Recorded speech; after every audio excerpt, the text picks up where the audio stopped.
What's up, folks? HitPointsGaming here. Our first episode also on the Filling the Void podcast network on Spreaker. Chris, how you doing? I'm fantastic. Corey, how you doing? I'm great, thank you. All right, and today what we're going to be talking about is our each of our top 5 video game controllers. And before that, what we always do is we always kind of go over what it is that we've been doing lately. And for me personally, I guess I'll start. I beat Ghost Recon Wildlands, and I will say that I was massively disappointed with the ending of that game. For all the time that me and Matt put into it, it's crazy. It's crazy. Spoiler alert, I'm gonna give you 5 seconds. Okay, not really. And it's a flip the switch ending. A flip the switch ending. You fight your way to the bad guy that you've been going after, and you flip a switch and watch the ending happen. So mad. Very upset. With everything that I've heard about that game, all the different missions that you can do, and then the ending just, falls flat, Yeah. All the missions are the same.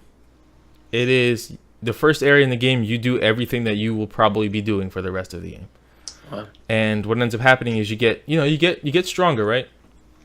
It's like, okay, you have to kill these 2 people in this area. Once you find out where they are, you just send your drone in the window, you kill them, and you get out. You don't have to sneak in anymore. You don't have to do anything tough. You just, oh, look, drone, gabloosh. And I just killed the boss. It's a shame. A lot of games now, you have the option of doing, 20 different ways of completing the mission, right? Yeah. And they really, stress that fact. But once there's really one way that makes it the easiest, why would I want to do the 19 other hard ways? I don't get any other benefits for it. Nope. You constantly just keep doing the same thing. So it sounds like that's what happened here. It is. And so that game was a major disappointment, but I'm happy that we finished it so we can play other things. Mm-hmm. But how many hours did you actually put into it? Because I heard it's it could be 100 hours, but We played it a lot, man. I would say somewhere like 40 or 50 hours in a shooter. That's a long time. That's a long time. Yeah. Besides that, got Tekken 7, being as I have soft retired from Street Fighter. So Tekken I've been playing a ton. It is fantastic. Any fighting game player, Tekken 7 is fantastic. The way that it plays, the way that it looks, online tournaments, the network's good, great. Besides that, Street Fighter leak list, ready? From a guy that's never been wrong so far. The next character is Abigail from Final Fight, which is basically a person in the Hugo family, which is huge for me, by the way, huge. And then the second to last person on his leak list is Q, which means I will come out of retirement. And he's the greatest fighting game character of all time. I'll be coming out of retirement, but that might not even be for like another year or so. Okay. That'd be it for me. What about you, Chris? What you been up to? I've been playing a lot of Heroes of the Storm, that free Free MOBA. Yeah. I don't know why they had this new 2.0 version, and it's just stuck. I don't know. I really don't get it. But I got some news on Fortnite. Fortnite was announced this week. It's coming out. It's going to be released, and I really dug that. I really dug Fortnite. It's I think Cliff Klavinsky was tied to it at the beginning. Yeah. It was announced 6 years ago. It's like Minecraft.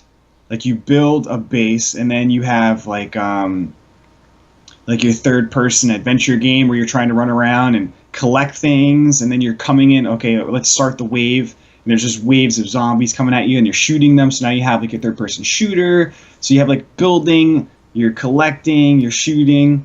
It was pretty fun for the first maybe 10, 15 hours, and then it just kind of get a little repetitive. But it was fun. So I don't know. It's $40. They sent me a coupon for $20 off. So I really don't know if I'm going to pick it up, but I would like to. Now, when you compare it to Minecraft, does that mean that you can build whatever the hell? Say if you wanted to build a giant Super Mario base, you could yes do that? Yes and no. You can build walls and floors and ceilings and stuff, but it's not you have a wooden floor, a metal floor, and a concrete floor. Okay. And it's really, and it's like a 3x3 kind of thing. So it's not as, it's detailed as Minecraft, but you can build huge fortresses and stuff, and you can put guns and traps. It's like Orcs Must Die. You can put like traps down on the ground or on the walls to shoot at guys. Okay. And you collect like the scrap pieces, like nuts and bolts and screws and stuff to like put them together. It's just pretty cool. But yeah, I don't know. I thought it was gonna be a free to play. I would definitely pick it up. But for 20, even with the coupon, $20 off, it's a little hard to sell. Yeah, and speaking of that, buying games, now is tougher than it ever was.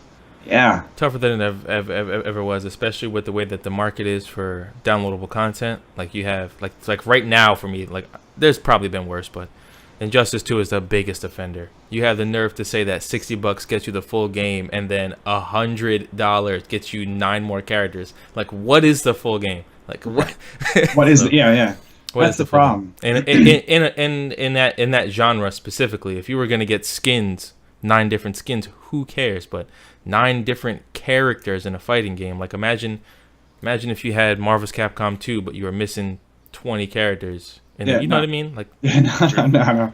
Where like 10 years ago, you would get that by playing the game 10 times and beating it with different characters. Right, and you unlock different people. Yeah. And you know what's funny is mentioning Marvel's Capcom 2, like the Dreamcast version, actually had a lottery system to unlock, which is something that's popular now, which I didn't realize until we just started talking about it. Was when you go to unlock a character, you basically have 3 windows with different stuff that you can unlock at that time.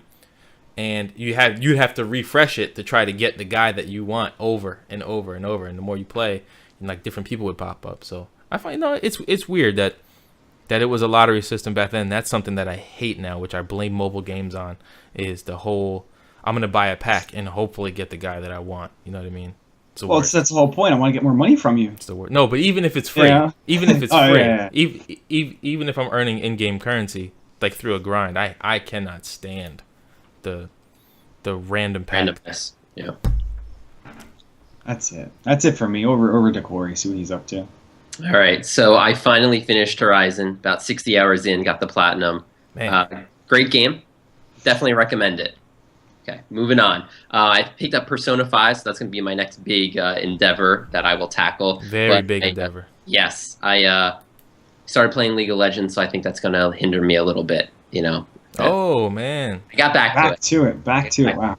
Yeah, after a long rest. But really, board game-wise, still getting pretty deep into Gloomhaven with Andrea. So some of the other videos on our channel that we're putting up. Wonderful, best dungeon crawler game I've ever played, hands down. We put up that video for Sherlock, which was a lot of fun. So I would definitely want to get together and play some more of those, even if we don't record them. They were a blast. I got a bunch of the different escape rooms, so that's something that we're going to be putting out on this channel. There's 3 different versions, so I don't know which ones we'll tape, but I would like us to be a part of it. I think that's going to be really cool. And one of the newest games that we picked up is called Near and Far, and this is kind of like a storytelling, campaign-based game. The art's really good in it. And you basically travel across the world to find this special artifact. And each map of the board is physically a map in a booklet. So you unfold it, Ooh. And the art's drawn. It's pretty cool. So every mission's like a brand new board, just because like it's in an art book. It's pretty cool. And the story elements are really cool. You get to make choices, so it's like kind of like a choose your own adventure type thing. So looking forward to doing that. We'll probably do some sort of mini campaign base for the channel as well. Other than that, I think that's it. I'm just interested in starting some new games up. So awesome, man. I'm very excited to see. At least I want to see like that art book in person. Like next time I come over, like that sounds really cool. That sounds really awesome. All right, so I guess we will get into our top 5. We're gonna start from 5 and go to 1. Is that how we're gonna do it? Okay. Okay. So I'm gonna go first. Well, I want to jump in real quick. Okay. Now, you said first top 5 controllers. Yeah. Mm-hmm. Now, are we what are you talking about? Controllers. Controllers like analog sticks, pads, buttons. Okay. So what I would consider not a controller and more of a peripheral is like a wheel or like a zapper, super scope, flight sticks, Like to me, those are peripherals. Especially when you get into PC gaming, like what is a controller at that point? Like they have those I forget the name of the things, but you can like plug in the alligator clips onto bananas and apples and use those as controllers. You know what I mean? Is that a control? I don't know. So there's no banana on my list. Right. So I would consider those things that I mentioned peripherals, but I mean, we can go anywhere. I think it'll be a diverse list to have different things and more to talk about anyway. Okay, yeah, because I'm taking your peripherals as controllers. You use them to control your character, whatever you are doing in the game. So okay, our lists are going to be varying. Okay, cool. And a varied list is definitely better. So one thing I want to mention is a controller. Like for me, I'm 32 years old, grew up with an Atari, a Nintendo. It's easy to go down the nostalgia list real fast when you're thinking about these things. And even when you talk about best console, it's so easy to jump to like Super Nintendo. But really, for me, it wasn't that for me anyway. So I have a couple modern things. And then after our list, I have a decent amount of honorable mentions too for different reasons, which one may consider one of those a peripheral. So I'm going to start with what I would say number 5, totally on the nostalgia thing, but it's a really good one. I actually have these, and whatever you guys don't have, I'll throw up pictures. It's fine. I have the NES Top Loader Dogbone is my number 5. This controller I actually got with a top loader when they first came out at Macy's, and I opened it. I wasn't even sure if this thing was licensed at the time. But even now, when I go to use it and play it, I will choose this over the rectangle any day of the week. The D-pad is real good on it, like Nintendo usually always has, and it fits in your hand so good. Like right here is what counts. It rounds out right around here, and it feels so good. It doesn't stab into your fingers like the rectangle does. So what do you guys have for number 5? Chris, you want to go first? I'm going to say, I'm just looking at your hands. I've seen those before, but I never really thought about it. Okay. How your fingers wrap around it. Boom. Right where I remember having that box as the NES controller. Yeah. And it was comfortable, but I bet you that's a whole lot more comfortable. It is. It feels really nice. You know what? That small box wasn't so bad when we were younger and we had smaller hands. Yeah. But as we grew up, those cuts and jagged edges would start digging in, and you get those indentations in your hands, and the D-pad, you had no idea how tough that really was, the original. Right. So, yeah, I like it. And you know what? It's funny you mentioned the D-pad because I didn't. The D-pad on the rectangles is sharp. It's pretty sharp on those edges, and these are actually very soft edges over here, so it feels good. It feels really good. Chris, you want to do your number 5? I actually really do, because it's a great follow-up to what we just talked about. Mine is also for the NES, and I had really bad problems with the D-pad. So for Christmas, my grandmother got me a U-Force. Ooh, I think it's such a POS. You better watch your mouth. Now, I love that thing, and it is very nostalgic, yeah. And we had it, I have it, and we used it in one of the gaming tournaments that we hold. And you can keep it, on a 90-degree angle, or you can open it up like a book, so it's flat on its back. And you use your hands to go over the certain things, to, jump, shoot, whatever. Or to move, like you can hold one hand on the top and you're moving, and then this one, like, shoots. So, like, it was pretty crappy, but it was a lot of fun. Like, we had so much more fun playing, like, Mario Brothers. We never beat Mario Brothers. We always got really far in Mario Brothers as kids. So, like, it was fun to be, how far can you get with this U-Force? Now, this horrible controller, how far can you get? Well, so here's the thing about the U-Force is that when it came out, it worked. It didn't work as well as, of course, they would advertise, right? Like to play Punch-Out, you're throwing punches, when really you're just putting your hand over a sensor. But it came with this stick that you put in, and it had 2 buttons on top that you played Top Gun with. And that thing worked perfect. It was like flight simulator levels of good playing with this stick on Top Gun. So I will give it that. But besides that, other than the fact that it worked, I had one. I did. I had one as a kid, and it was cool, but we used it. That's one of those things where we used it a couple times, and we're like, you know what? No thanks. No thanks. The only problem with it is like that flight stick was really cool. It had like a reflective foil on the bottom because like you had buttons that you pressed, and it like flaps that opened and closed, and that was how it knew it like was working or whatever. But the only problem with it was you had to keep the manual. Because inside the manual, the switches, there was 4 switches on that thing that are listed there, and you have to turn the first one up, the second one down, third one neutral. You know, like you had to kind of figure out which one it was. But in the manual, it told you for Kung Fu, use this. For Top Gun, use this. And then it told you which section to use. Like how moving in punches and kicks. Right. Yeah. So like if you had no manual, and thank God I still have it, you're beat. You're beat. Yeah. You know, if you didn't have the internet back then, come on, like we didn't have the internet when we were like 10, 5, you know, whatever. You were beat. Even if you did, if you had, you know, what I would say like maybe early teens, we had AOL. Nobody uploaded the manual for U4C. No. Nobody uploaded the manual.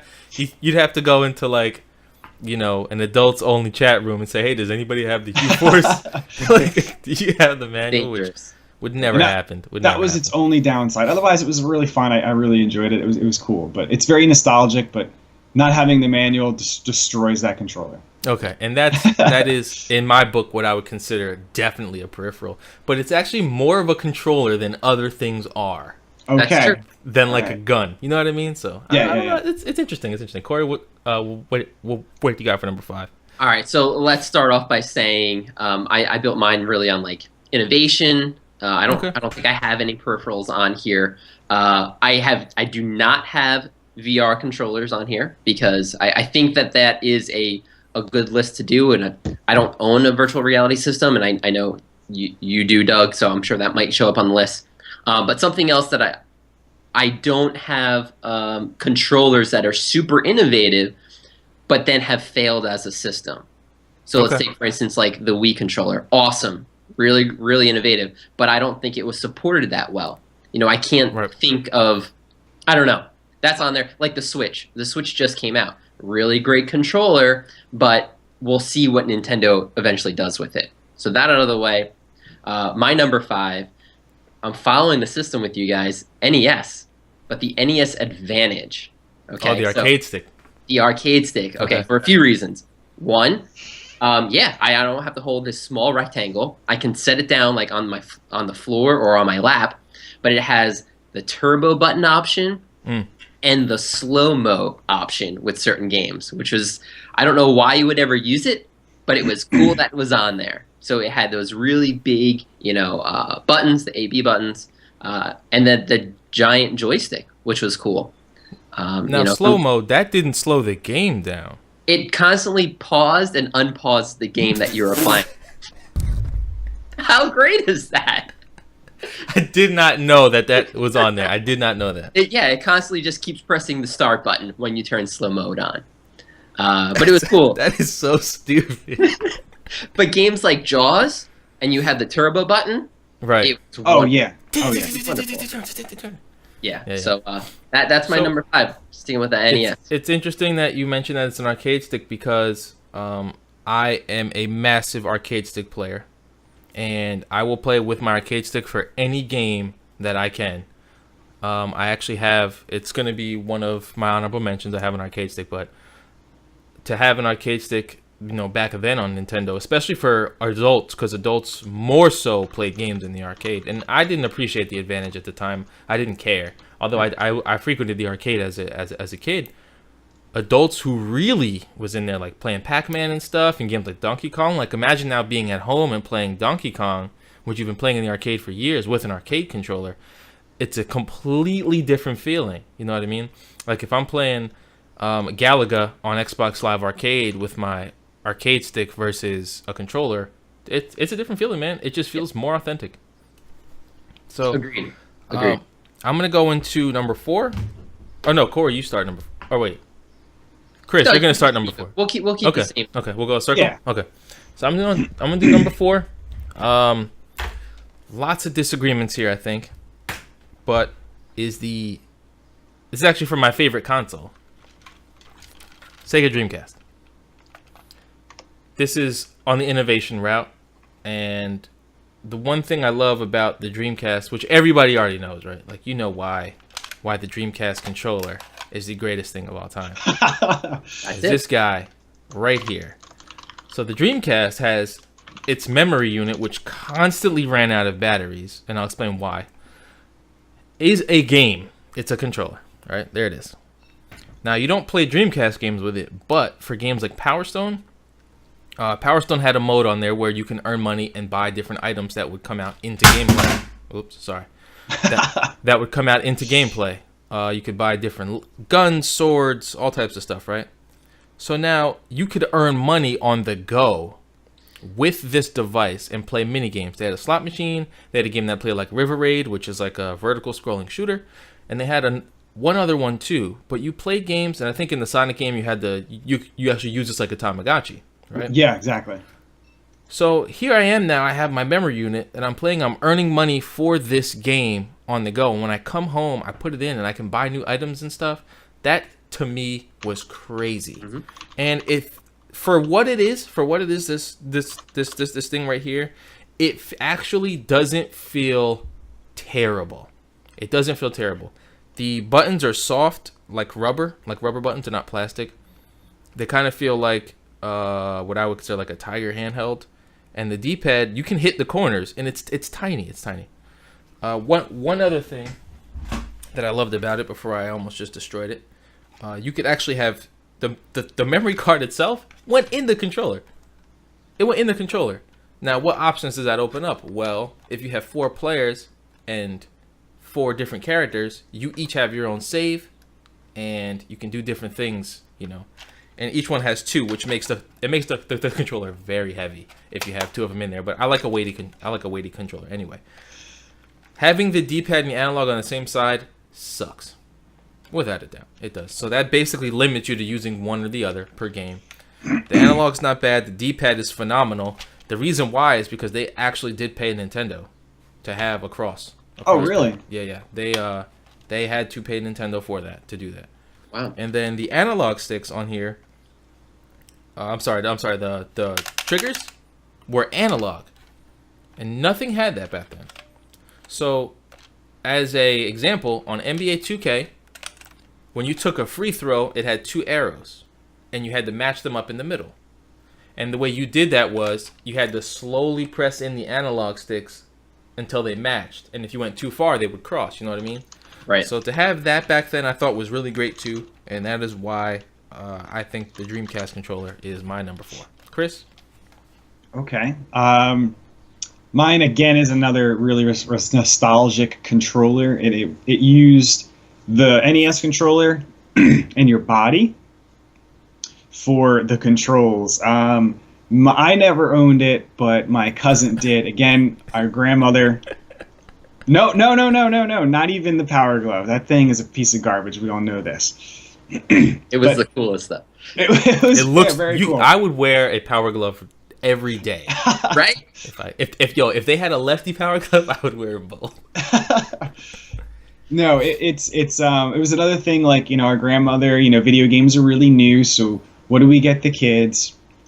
Oh, let's get her this rock and roller. Oh my God, man! You know what? I should disconnect your call right now.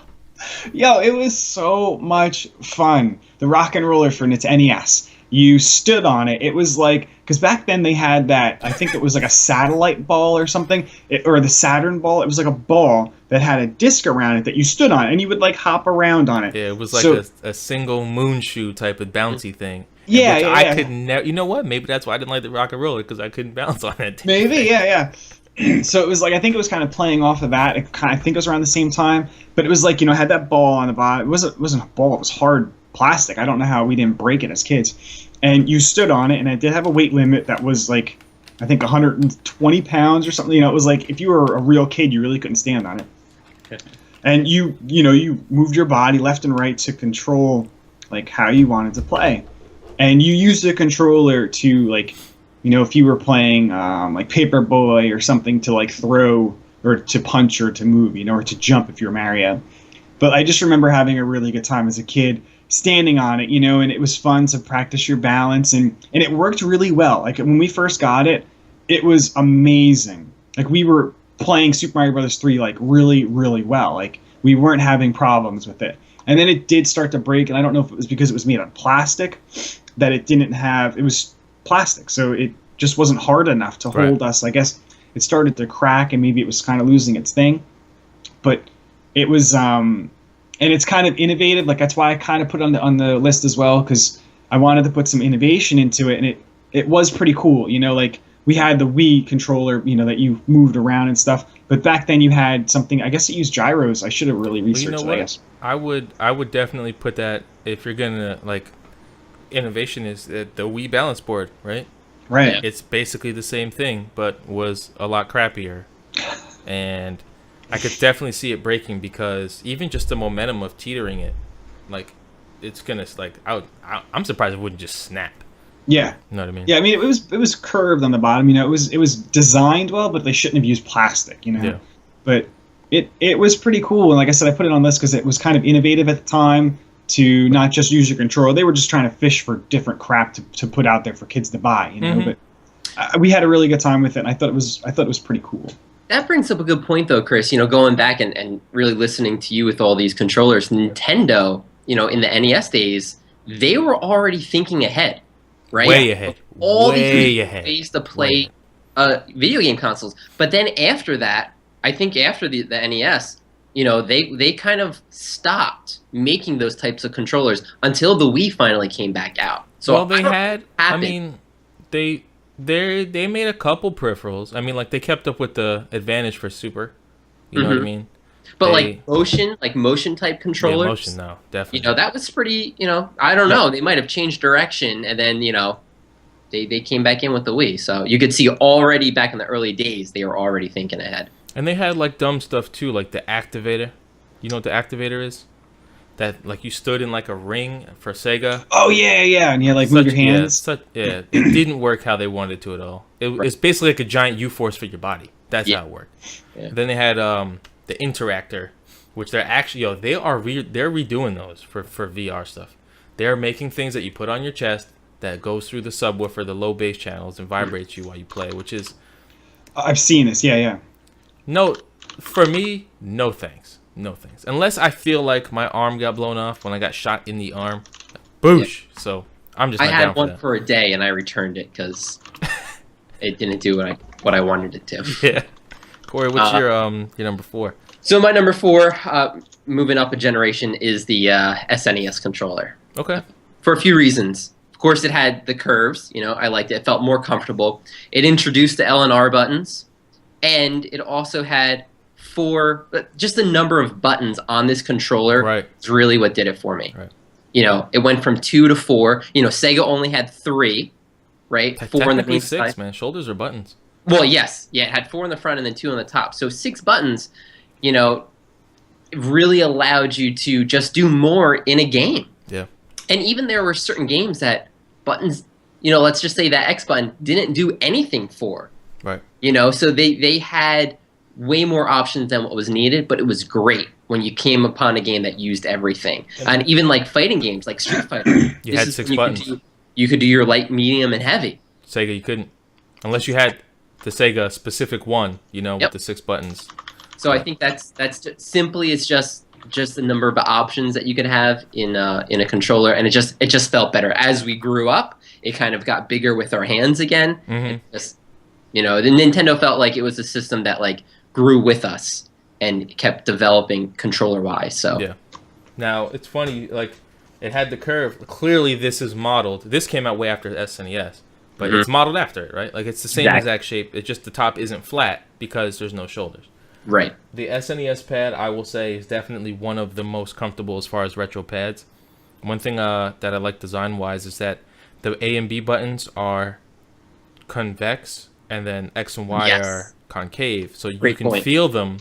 You can feel where you are and stuff. Mind you, you would know, but you could feel that the buttons are different there. You know what I mean? And again, having those shoulders at the time in the beginning wasn't natural. No. When you first picked it up to do certain things. As an example, like for instance, I think Mario, you didn't use those. But for Contra 3, you could aim, you could do different things. If you held one, you could like sit still and shoot, which I'm a huge fan of, sitting still and shooting in 8 directions versus having to run forward. Metroid, you know, one of them lets you aim up and down in the diagonals. For F-Zero, I think you turn harder if you hit the direction. Yeah, but it didn't feel natural at first until now. Now it's a staple. Like anybody, now we have controllers with four triggers. Right. Which, man, that's a lot. It's a lot going on in the new controllers. There's a lot of buttons, man. There's a lot of buttons. But yeah, SNES, I would say, is definitely one of the best that there is. It changed everything, right? Every controller is SNES with 2 extra triggers. Yep. Pretty much. You got it. All right, so I'm going to go into my number 3. This is not a nostalgia controller. It's actually super brand new. Corey talked about it before. I do have these. These are the Oculus Touch controllers. These right here, they fit in your hand better than anything ever created on Earth, inside and outside of video games in general. When I so just as an example, Chris, I handed these to Corey and I said, hey man, one of these days you're gonna have to try these out. And he said, okay, cool. I said, they feel great. He put them in his hand and said, oh my God. Wow. Right away. Right away, without playing a game. He didn't even play a game. So these controllers are designed, and this is why I was so excited for them over the Vive Wands was, they're designed to be in your hand in a resting position. Okay, so like if I take my hand out, my hand sits like this. And if I put my hand in the controller, it sits the same way. One major difference from your standard controller is that it's broken up, right? Kind of like the Switch, but there's 2 buttons on each side, like an A and B and an X and Y, as opposed to with a standard controller you have A, B, X, Y for the right hand. There's 2 analog sticks, so it's still dual analog. The buttons here, I have triggers, and then I have what are called hand triggers on my middle fingers, and that's what you use to grab things. And that's the biggest difference from the Vive. With the Vive, you grab things with the triggers, and then they're kind of stuck to your hand. So you grab a gun, they're stuck to your hand, you shoot, and you press a face button to let it go. In this, you grab a gun and have to hold it with the hand trigger here. And then you can just drop the gun like you would. And it feels so good to do. And they are motion controllers, so if anybody, this is an Oculus Rift controller, so you can see your hands in the game. You can do gestures, you can point, thumbs up. The controller knows where your fingers are, even if you aren't pressing buttons. So if I take my thumbs off, I get a thumbs up. If I take this off, I get like points and all. I can open my hands up pretty good. So I think that these are definitely, especially just from comfortability, and I think these are the future, right? I think having your hands separate could be the future of controllers in general, and Nintendo's already doing it. Mm-hmm. Those are like kind of smallish, but it's the same concept. It's the same exact concept. So I think these are definitely worthy of being my number 3. Chris, what is your number 3? I'm gonna go straight controller. PS2. Okay. One of the best controllers there is. It fits great in your hand. It was like, it wasn't the first to have triggers, but it was definitely it worked so good. The analog was great. The D-pad was great. There's nothing wrong with the PS2 controller, and I think that's the reason why they just keep kind of building off of that. And now they just keep going. We found the right controller, and let's just keep going forward. So there's nothing wrong with that controller. That's all there is. That's all there is to it. So PS2 controllers, especially at the time, the DualShock. Mind you, they had DualShock for PS1. Mm-hmm. It was much heavier. They had the rumble and the dual analog, but no game really used it too well. But then it became staple FPS stuff. PS2, the DualShock 2 was fantastic, and I remember getting it, and it felt so light, which I don't actually like, but it was so light in comparison to the one before, and it was like sparkly. I think it had like sparkles on it. It's the same controller that they have now, so they use that basically for PS3. I think it was almost exactly the same minus the triggers. And PS4 again, it's almost identical. It's a little bit more sleek. I have one right here. It's a little bit more sleek, but yeah, those controllers are tried and true. The one problem I have, and a lot of people like them for fighting games, is they don't have corners. They don't have corners, and it's, at least on the cross D-pads, you could hold both directions, I think, a little easier because they're connected, right? Okay. So the D-pad on the PlayStation ones are not connected, so it's trickier for me to get a corner. Like, I like the OG Xbox pads, not the Dukes, but they released a smaller one called the Controller S, which had corners on the D-pad, which I thought was great, unlike the 360, which was horrible. So, yeah, I would say PS2 is definitely tried and true as far as a controller design goes. Cole, what do you got for number 3? You already mentioned it, Dreamcast controller. Okay. All the points that you mentioned already, the one thing I want to add to it is, depending on the game, like you said, it can do different things. Something as simple as playing Madden. You can select your plays. Madden. Yeah, I didn't mention it. You can select your own plays by looking at your controller. So, usually in that game, hey, I can see you're picking one of 3 plays, like deep outs. Okay, I know you're going to do that. Now I do it on my controller and just like added a whole extra element to the game. Yeah, and one thing about Madden is even if you're Madden 2K, they have ways now where you can pick plays that aren't on the screen, right? But you still know the formation that I am in. Right. Where on Dreamcast, VMU play calling where you couldn't see the routes on that little screen. But that means you had to know your team and your plays. Exactly. So you had to know your team, which means that's just another level of depth. And you had no idea what I was doing. You had no idea. And on the baseball games, you could pitch. You could put where you want. Oh, my God. Dude, it was so good. So cool.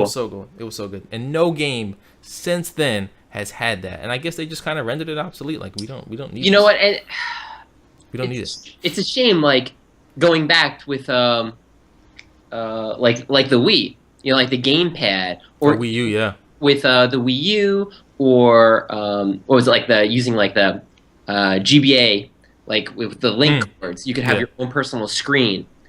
But they never really took off from that. Look at all the hidden information that you can use having your own personal screen. But still, I think the Dreamcast did it the best with the play call, hidden play calling. I thought that was fantastic. Yeah. All right, number 2s. Number 2s for me. Number 2 was another recent addition, and it was so expensive, but I got it on sale because it came with Halo 5. So I basically got a game and this. This is the Xbox One Elite controller.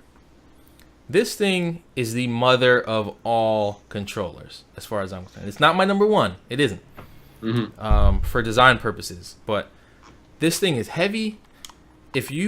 If you move the analog sticks versus like any other dual analog pad, these things feel like they are oiled. That's how smooth it is. If I handed this to people who were skeptical about buying one, which you should be at $150. Yeah. You should be skeptical, right? I handed it to somebody and I said, feel the analog sticks, and immediately they are always like, oh my goodness. I can't believe how it feels. And it seems like something so simple. So simple, like analog sticks being smooth, but this is it's phenomenal. A couple extra features that are on this thing. You know what? I had my box. I might have my box here. I'm gonna check real quick, but I can still talk about it. The analog sticks come off. It comes with different ones, and they're just magnetic. So, bam, analog stick is off pretty much, and you don't have to twist. There's no joints. So they'll never really get stale from you taking them on and off. Okay. Same thing goes for the D-pad. Just pops right off, and you can put on like it looks like a cross, right? Oh, it's actually being keyed out by my green screen. But you can just put a cross D-pad on there if you prefer it. I like the disc. Why? Because it has corners. The disc has corners, but it's indented with lines, right? So you can still have a tactile feeling of the different spots. It's not just like plain disc. Also, extra feature are trigger locks. So on the back, there's little switches, which are they're right here. Sorry for the people listening, you can't see it, but there's switches on the back, and that locks the trigger. So you only have to press them halfway down to get like your shots off. So when I play Gears constantly, man, like if I'm using a pistol, it's much faster to shoot that way versus doing a whole trigger pull. Not all games support it, but it is cool.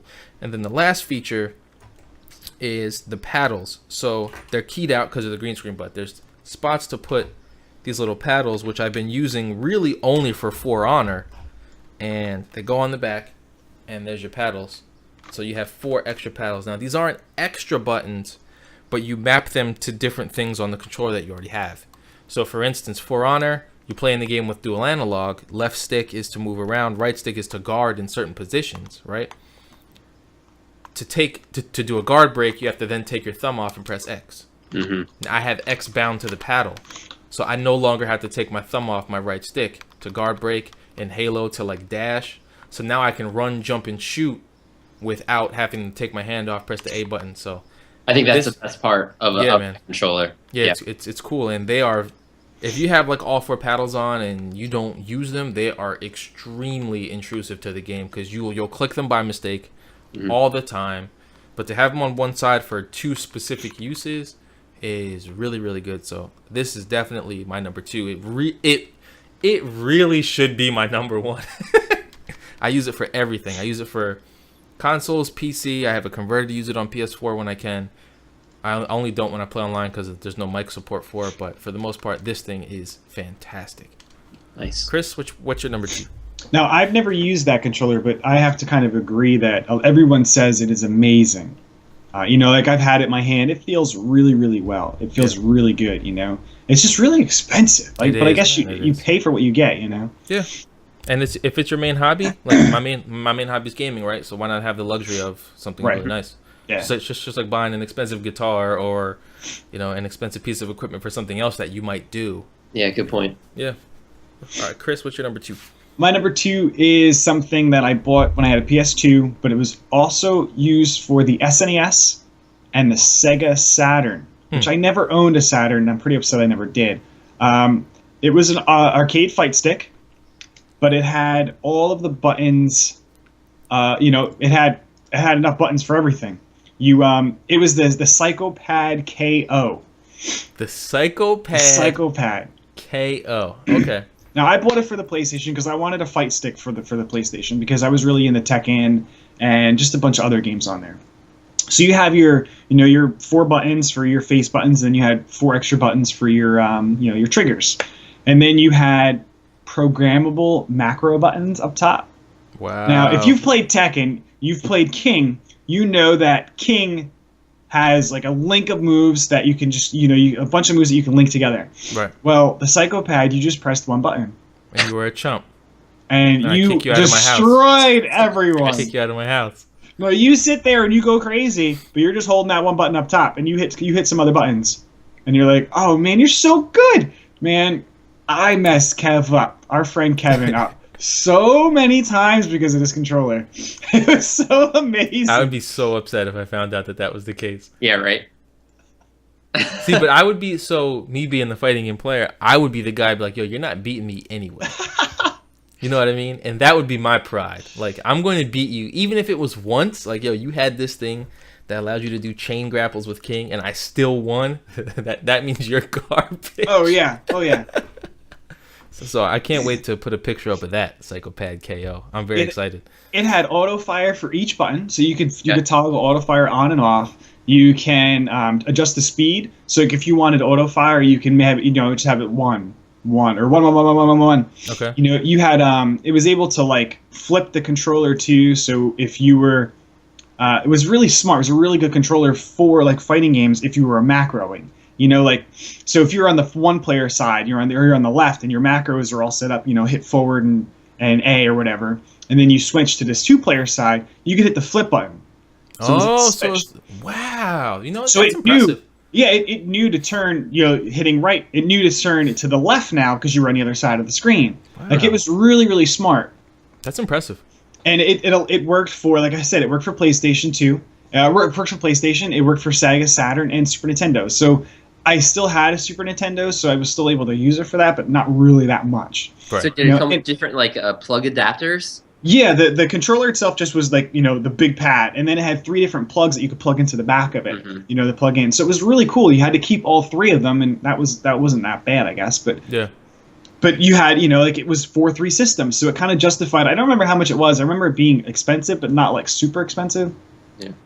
And the only problem was after like years and years of playing, the knob on the arcade stick turned into like glue. I guess it started to deteriorate. You know, like the oils from your hand kind of breaking it apart. But yeah, that was an awesome controller because you got like a great value out of it. It was for 3 consoles. Even I only owned 2, you know, but it was also an extra controller. So if you had a friend come over, you could, you know, you had an extra controller. Cool, man. Pori, what's your number 2 controller? So my number 2 is continuing with the Nintendo theme, is the N64 controller for a few reasons. It added, hey, Chris, don't shake your head at this. It added more it added more buttons to it. Again, I like more buttons to controller. It's like the first one that does is each new generation adds more options.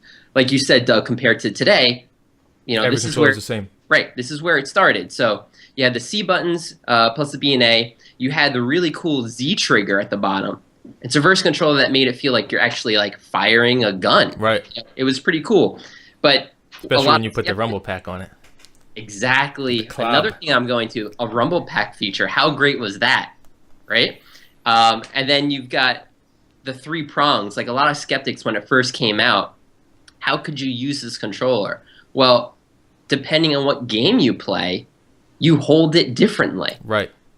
Pretty sharp. Right? Loved it. I loved it. I just, right there, again, just a really cool feature that you used, and I just got so comfortable with it, considering it has my favorite game on there, but that's a story for a different day. Okay. I've got to jump in. Come on, jump in. The worst controller ever designed. I disagree so bad. Crazy. You know what? Let's put more buttons on. Yeah, let's just have a Jaguar controller. Let's bring the Jaguar controller back. I mean, why not? It's got 55,000 buttons on it. No, this controller but they also look like a phone. This is the worst controller. I hated this 64 controller. It was really cool because you had a trigger on it. So when we played GoldenEye, that was really awesome. But I don't need all these extra buttons. You bring in all these extra buttons in because they were just extra buttons. Now, granted, in my defense, and in your defense as well, I did not own a 64. So yes, I only did experience it when I was over someone else's house. Okay. You know, so when I didn't play a lot of games, we only played the multiplayer games, you know, like your Mario Party and your Bond and stuff. So like I really can't say I have much experience with it, but what I have experience with, which is, you know, a lot of hours, thank God, because you guys had me over, but that is the worst controller ever designed. Anyway, Doug, back to you. So the analog was sweet. my number 1 is actually the Nintendo 64 controller. Yes! It really is. It was a tough choice between this and the Xbox One Elite, but again, like it feels good either way. Like I don't get how somebody could not, like, it feels good. Like, so you figure your hands will be too close together if you played with the analog stick, but your fingers don't touch, man. I'm a grown man. My fingers don't touch right here. I have perfect access to every button. Where the Z trigger is in the back, and the way it feels in my hand right now is like a super dog bone controller. It feels perfect still to this day. My hand goes across the top. I'm holding the, you know, like this. This seems like it could be a little bit long, right? But it's not. It feels perfect. Playing fighting games on it, didn't have too many fighters but it had like, it had Killer Instinct Gold. The D-pad is great on this controller. And again, I have 6 face buttons laid out like an arcade controller. Makes it even better that way. Of course, you have the L and R, which you'd only use L or Z depending on how you played. I want to say there was at least 1 or 2 games where I pressed Z from the D-pad position back here. Though I don't remember what that would be, but I want to say something I had to do that with. For games like, you know, Jet Force Gemini, GoldenEye, it was fantastic. Now, it wasn't dual analog, so they had to use like the C buttons to move left and right in GoldenEye, which if you went back and played it now, besides me and Corey, it would be tricky to get used to that. But for me, it feels natural, and to be honest, it is kind of crappy to think about it that way. And it's funny because they had Unreal Tournament on Dreamcast. You had to do the same sort of thing with the buttons to strafe. But I feel like this is the best controller. Again, each player has a memory card slot for themselves, man, for whatever it is that you're playing. The Rumble Pack, which is kind of stupid, but that I had to have a separate thing for Rumble versus that's Nintendo. They like taking steps backwards. Came with Star Fox, man, but it felt great playing GoldenEye with the Rumble Pack. At the time, it added like a tiny bit of immersion because you're actually pulling a trigger in that game, especially when you use weapons that hit hard, like the Distavi or the PP9, like Unsilenced, man. It felt good. Yep. Felt good for Star Fox. So this is my number one, and Corey, I totally expected backlash, not even from Chris, but from every single person who watches or listens to this. They're going to hate it. But when they had their 64, I bet you they loved it. Right. They loved it. Right. Doug, now, correct me if I'm wrong. Was the 64 the first true analog? No. PS2. It might have actually been PS1 with the DualShock.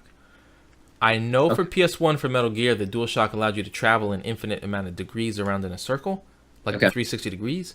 But I don't know if there was a game where you could walk slow versus run. Because I know in Metal Gear, you run every time. You don't walk. Yeah. There may have been at some point. So it may be PS1 or PS2. But again, yeah, the analog, like, nobody had experienced it like this. Right. When you played Mario 64 for the first time, you couldn't even run straight. I was just, like, creeping super slow. You could just, well, like, you had the ability to walk slow in that game. Yeah. Because of this analog. So, real quick, with Nintendo, a lot of the things that they created are staples in controllers today. Yep. Rumble Pack, this type of sensitivity with the analog. L&R controllers, buttons. Yeah. So... It's all there. Yes. It's all there. So, yeah, yeah. I actually remember playing 64 first time ever at Blockbuster. They had a Mario 64 set up there. And I couldn't even run straight. It was so hard. I'm just running in circles and having so much fun with it. And but now it's a staple, man. Now it's second nature to have analog stick. Chris, what's your numero uno controller? I'm so happy to be right now in the discussion because, like you said, Nintendo really kind of paved the way and everything. So with that said, the 64 came out in what, 95, 96? I think somewhere around there. Later, right? I don't know. But anyway, the number one controller in the world, everyone's list, is the Sega Dreamcast controller. Okay. That's number one. I mean, that's everyone knows this. You guys are just kind of, doing what you do. You just want to be different. You want to get off the beaten path. So, like you said, they allowed the 64 controller allowed everyone to have their own, memory slot. So the Dreamcast did that. You had your own VMU. Everyone can have their own VMU and their own Rumble Pack. Like, you can do all of that. You can add that. There was two options, two slots to stick things in on the controller. You had, now with the 64 controller, you had to move your hands to the whole thing or in the middle. So when you're holding it in the middle for the trigger, you don't even use the D-pad anymore. You lost the shoulder and you lost the D-pad. Right. The Dreamcast, you still got it all right there. It's get that scary cat out of here. Get that scary cat out of here. So, like, you had, with the Dreamcast, you have your analog and your D-pad. Like, everything's right there. Okay. Like, they built it. They built it so, like, hey, we have buttons. You can use everything whenever you want.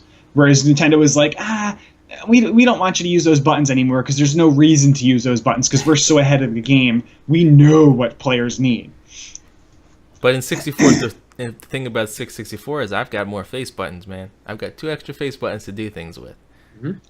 Oh yeah, sure. To do, to wrestling, do man. You use all of them in wrestling, and we played a ton of wrestling games. You just hit the analog stick and you stand up because that was really well designed. No, let's tell you that. We actually banned that while we played. You had to match your controller, but we banned the analog wake up on the No Mercy style games. Yeah, because you could just hit that and you would just get up. Yeah, which is weird. I don't know why Aki and THQ did that. It was so stupid. But yeah, anyway, the Sega Dreamcast is the number one controller. It had everything with it. The VMU, like you guys said, it's just the VMU added a whole other thing to it. I brought that thing to school. I brought it to school. I was taking care of everything. Like, that was my favorite thing. It's really nostalgic, but it's also like my favorite system ever designed. Like, everything with it is fantastic. Yeah, I agree. Except for the cord being on the bottom of it. They knew that was wrong, so they put a little channel up top so you can bring it down to the top. Yeah. For all of our viewers right now, I'm going to show what he means is there's the cord stuck out the bottom of this controller, which doesn't seem like a big deal, but it does suck. So they put this thing here to put the wire in, but now you kind of look and feel like a dummy. Yeah. And it didn't work it doesn't work great. It feels, and you lost like 5 inches of cord. Yeah, and it tugs, you can feel the tug on it. So, yeah. So like they knew it was wrong, but they were like, you know what, we'll just put this little channel up top that'll hold, we'll like just give come them on, options. guys. We'll give them options. Corey, what's your number 1? My number 1, I don't want to feel like it's a cop-out because it's a current system right now. Okay. But it is the Ps4 Pro Controller. PS4 Pro. Oh, is it different? Is it different? Yes, they upgraded the analog sticks because it's not like the rubber nubs anymore, which obviously as you're playing they rip off and you have to buy replacements. It's not rubber anymore. And just that alone, I think, makes it to the next level. Okay. But going back to what Chris said, the format of a PlayStation 2 controller, that's it. It's perfect back then. That's the formula. That's it. That's the formula. And it's perfect now, but now they've just added more elements to it.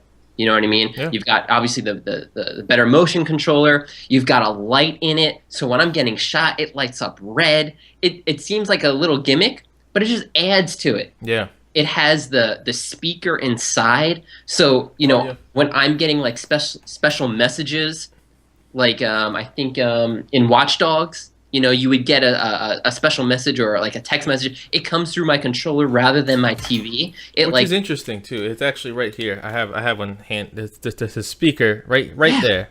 It just adds this whole extra element to the game. Like I'm more involved in my game now because they're talking a specific message to me. Yeah. It's great. I want to play everything now on the PS4. Due to the fact the controller, I just really enjoy it. I just think, like I said, everything that we've said on this list, especially on mine up to this point, is incorporated in this controller, which is why it is my number 1. I've only had one game that's ever used that speaker a lot, and that was Metal Gear Solid 5, where when you're getting airdrops and stuff, all the chatter would come through there, and it seemed stupid, but man, it was pretty cool. Like. It was different, and it felt like kind of tinny, like how it should be coming through an earpiece back then. The PS4 controller, it's good. I'm not the biggest fan of it. I don't dislike it. It's not a bad controller. It's not like the original PS3 Batarang. Like that thing seemed like it was going to be horrible, and I'm so glad they changed it. But for me, again, it just goes on that like Sony side where I don't like the D-pad being separate buttons, but those things. You're right. For fighting games, since I don't play them that often, I can see it not being the best. Right. But take that out. But it's good, man. If I need it as a standard controller, this is my standard best controller. And also, what I love about PS4 is that touchpad that seems like it would be a total gimmick. Yeah. It adds 3 buttons kind of to it. It adds if you hold it and press it on left, center, or right, those are different things that. You know, depending on where you hold it, counts as a separate button. Some games just have it so you just press the touchpad. I know Watch Dogs, which was terrible implementation, by the way. If you have your hand on it and you click right on the D-pad, like it changes the radio station. But you know, it's good. It is great. I think it's weird how companies started weirdly shying away from start and select. Now I've got options and share. I didn't need a share button. Man. I don't need that share button. Share with your Twitter followers. I don't need a button to bring up a specific button to bring up the recording options for my console. This is the whole Twitch thing going nuts. You know what I mean? Let that be on the PS button. You know what I mean? That's how I feel that should be. And the same thing goes. Oh shit! I actually turned it on by mistake. Same thing goes for the Xbox pads now. Instead of start and select, I've got menu and something. I don't even know what it is. It's just like these 2 little windows, but I don't need those things. I don't need those things at all. Also, one thing I forgot to mention real quick is on the Elite Pad there's a switch, which you can have 2 different button layouts, because you can design any button to anywhere with like the software. But yeah, I think PS4 pad is fantastic. I think it's a natural evolution of kind of the hard edged ones, and now it's very soft the whole way around. It has like the rubber back. I think it's cool, man. Cool. All right, you guys have any honorable mentions to go through? I do. You guys want to, Chris? You want to start with yours? Do you have any? Yeah, sure, yeah. I really think it's peripheral, but I thought it was really cool. Incorporated again into the Dreamcast. It's my favorite thing. It's a Snes Controller. It's a little microphone. You kind of talk to the Snes. Yeah, it was a peripheral, but it was kind of a controller because you're kind of talking to the thing, and he's talking to you. You're answering him. I thought it was kind of cool. And the second one is which I think is really worthy now because it was a good idea. The Wii U controller. Having a tablet that could be separate from the system and you can go different places. Like they definitely took that and killed it with the Switch. Like the Switch is awesome because you have your tablet, but yet I have a console that goes into my TV. So that whole portable gaming thing is awesome. But I thought the Wii U was kind of leading the way. The Wii controllers, you guys said the microphones or the speakers in the PS4 controller. That was in the Wii. It was crap. Like I remember playing Red Steel and it was like, kill the dinosaur, and you knew who to go after. But that was cool. Like it was fun. It's another 4-party system. That's why the Dreamcast is amazing because it was 4 controllers. You get 4 people. But yeah. Yo, you know what? Imagine if they came out with Dream Phone for the Wii. And you could use the speaker. If they incorporated those type of things, that'd be cool, man. That would have been great. The Wii controller, the regular Wiimote and nunchuck, for the most part, I cannot stand the Wii at all. I just feel like it was just a huge missed opportunity. But it felt good. It felt pretty good when you played games that it worked with. Being endgame in that system was Skyward Sword. Fantastic implementation of that whole thing, but mind you had to have an upgraded version of the controller to do so. Works good in tennis, all those kind of things were pretty cool, but it was cool that you can turn it sideways. That's something to mention, right? To play old school stuff. Right. But for the most part, like the Wii, just the Wii in general, man, I think that's when I started to get salty on Nintendo. Corey, what do you have for honorable mentions? Anything? Really, just like I mentioned earlier, the Switch. I just think that this is the direction that I think Nintendo's going to nail it. At least they better. Because again, with the Wii, they kind of just, I think, fell flat, and they lost a lot of their Nintendo fans because of it. But so far with the Switch, I think they've got an opportunity to bring it back. I just hope that they can. So I would love them to, but I don't believe they will. I think that they're just so concerned on making their consoles different and completely like a generation and a half behind on hardware. Like Zelda is great, right? But it doesn't look great, man. It really doesn't. The art style is fantastic. Right. Well, that's fine. And I'll take it for those games. That's obviously a topic for. That's another day. But you know what? I'm interested to see what they come out with E3, right? Which is happening currently right now. Yeah. Here's their chance to sell us because they've only got 2 games out with the Switch, Mario Kart and Zelda. Right. Which are last gen games. Exactly. They are. They're games from the Wii U. They're Wii U games.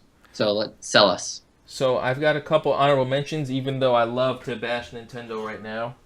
Honorable mention, another controller that right now has some very, that everybody ripped off, at least somebody did, is the Gamecube.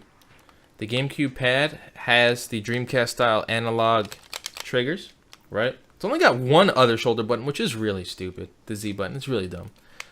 But they click in, the shoulders click in at the bottom for a different function depending on what you're playing. So I thought that was kind of cool. This button layout for the A, B, X, and Y is total crap. Total crap. The giant A button and the tiny B button. I'm not down for that. But the thing that's interesting about the GameCube pad is it actually has the design that Microsoft has went with the entire time, as far as having the analog sticks being not even with each other, right? And then the D-pad right under the left analog. It's the same thing. So Microsoft looked at this and said, man, this is great. Unfortunately, Nintendo didn't use the C-stick for anything, like Metroid Prime should have been twin-stick shooter, pretty much. Resident Evil should have been as well, but they didn't. But it's interesting that I think Microsoft thus far has borrowed that this entire time, and it's not something that everybody realizes. It's almost the same controller. Next was the Xbox 360 pad. This really, you know what? I only didn't put this on my list because I didn't want to have 2 different Microsoft pads because it's almost the same. I do have the chat pad connected to it because I like the weight it gives. This pad, again, just really perfect. Has a disc thing here, but if you twisted it, it becomes raised, and now it's a straight cross D-pad. So that would be my other honorable mention, was this Xbox 360 pad. And next, I count this as a peripheral, even though it's a controller. Chris had an arcade stick on his thing. When these came out, this is the Street Fighter 4 sticks. This is the second gen one, but it's the same thing, just different color.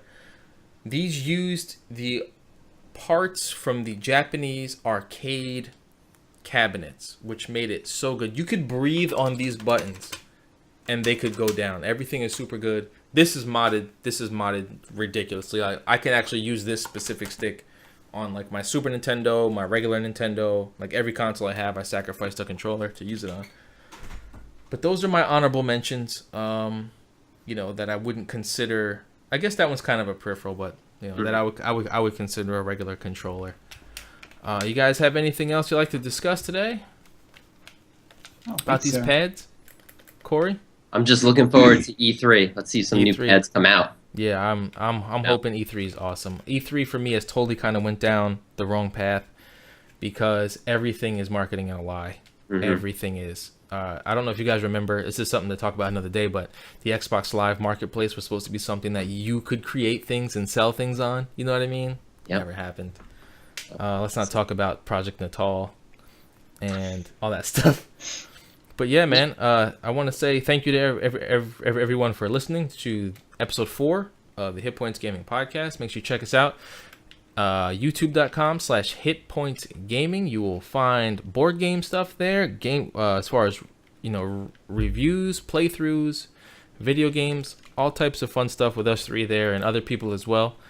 And thanks for having us on Spreaker and Filling the Void Podcast Network. And we will check you guys out next time. Take it easy.